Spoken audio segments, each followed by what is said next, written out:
तेनालीराम का जन्म 16वीं सेंचुरी में भारत के आंध्र प्रदेश राज्य के गुंटूर जिले के गांव गर्लापाड़ू में हुआ था।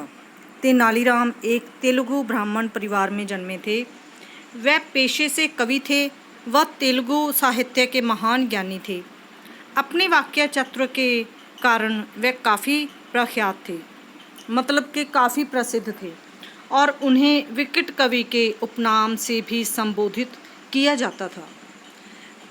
तेनालीराम के पिता गर्लापति रामख्या तेनाली गांव के रामलिंगेश्वर स्वामी मंदिर के पुजारी हुआ करते थे। तेनालीराम जब आयु में युवा थे तभी उनके पिता गर्लापति रामैया की मृत्यु हो गई और उसके बाद उनकी माता उन्हें लेकर अपने गांव तेनाली अपने भाई के पास रहने चली गई। तेनालीराम शिव भक्त भी थे, इसलिए उन्हें तेनाली रामलिंगा के नाम से भी पुकारा जाता था।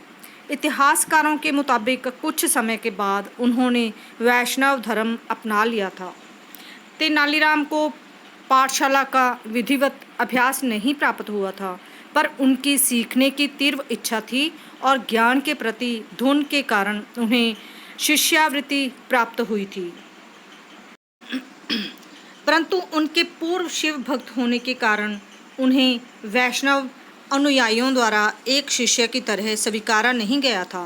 फिर एक महान संत ने उन्हें काली की पूजा करने की सलाह दी और ऐसा कहा जाता है कि संत की बात मानकर तेनालीराम ने काली देवी की खूब तपस्या की और उसी के परिणाम स्वरूप तेनालीराम को देवी काली से उत्कृष्ट हास्य कवि बनने का वरदान मिला।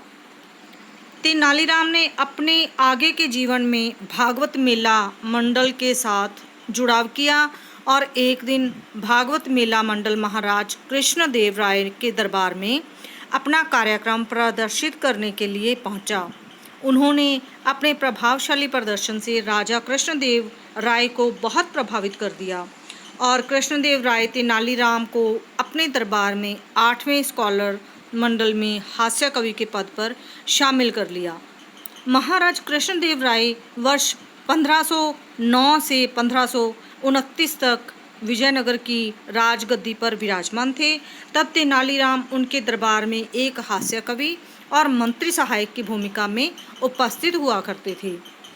इतिहासकारों के मुताबिक तेनालीराम एक हास्य कवि होने के साथ साथ ज्ञानी और चतुर व्यक्ति थे।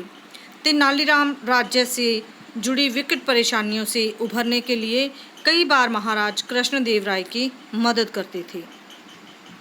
और आप सब जानते हो कि तेनालीराम की बहुत सारी कहानियाँ प्रचलित हैं और उन्हीं कहानियों में उन्होंने हमेशा हर एक कहानी में किसी न किसी की मदद की है और महाराज से जहाँ पर वो नौकरी करते हैं महाराज से अपना पुरस्कार हासिल किया है। वो हमेशा किसी न किसी की मदद करते और वहाँ पर एक कहानी बन जाती और महाराज से वो पुरस्कार प्राप्त कर लेते। तो ऐसा था तेनालीराम का जीवन।